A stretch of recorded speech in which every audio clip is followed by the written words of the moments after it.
Hi dears. പണ്ടൊക്കെയല്ല ഇപ്പോൾ ആയാലും road സൈഡിലൊക്കെ ഇങ്ങനെ നിറച്ച് നിൽക്കുന്ന ഒരു തരം കൊങ്ങിണിപ്പൂ എന്നാണ് കേട്ടോ ഇതിൻ്റെ പേര്. പൂവാണ് കേട്ടോ ഇത്.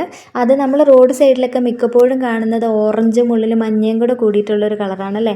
അതിമനോഹരമാണ് കേട്ടോ അതിൻ്റെ പൂക്കളൊന്ന് ശ്രദ്ധിച്ചിട്ടുണ്ടെങ്കിൽ കാണാനായിട്ട്. പക്ഷെ ഇപ്പോൾ വീടുകളുടെ മുറ്റത്തെല്ലാം ഇങ്ങനെ ചെടിച്ചട്ടിയിൽ ഗാർഡനിലൊക്കെ ഇങ്ങനെ നമുക്ക് സെറ്റ് ചെയ്യാം കേട്ടോ. അടിപൊളി കളറുകളായിട്ട് ചുവപ്പ്, മഞ്ഞ, ഓറഞ്ച് അങ്ങനെ പല പല കളർ നമുക്ക് കാണാനായിട്ട് സാധിക്കുന്നുണ്ട് കേട്ടോ. ഇങ്ങനെ ട്രാവൽ ചെയ്യുമ്പോൾ കിട്ടിയ പൂവാണ് കേട്ടോ ഇത്.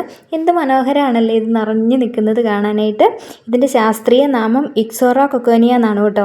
ഈ പൂവ് ചുവപ്പ്, ഓറഞ്ച്, മഞ്ഞ, പിങ്ക് തുടങ്ങിയ നിറങ്ങളിലൊക്കെ കാണാനായിട്ട് സാധിക്കും കേട്ടോ. കൊങ്ങിണിപ്പൂവ് ചെറുതും കൂട്ടമായും വിരിയുന്ന ഒരു പൂവാണ്. കുറഞ്ഞ വെള്ളത്തിലും സൂര്യപ്രകാശത്തിലും വളരുന്നതാണ് കേട്ടോ ഇത്തരം ചെടികൾ. നമുക്ക് വീടുകളിലൊക്കെ മനോഹരമായിട്ട് സെറ്റ് ചെയ്യാനാവും. ഇതിനെ തേവരപ്പൂവ് എന്ന് വിളിക്കാറുണ്ട് കേട്ടോ. ദേവാരാധനയിലൊക്കെ നമുക്ക് ഉപയോഗിക്കുന്നുണ്ട്.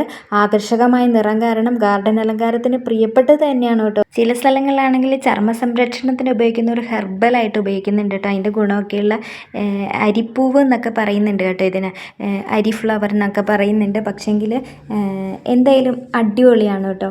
എന്തായാലും ഇത് വീട്ടിൽ ഒന്ന് ഗാർഡനാക്കി സെറ്റ് ചെയ്ത് നോക്കിക്കോളൂ. കിടുവാണ്. ബൈ.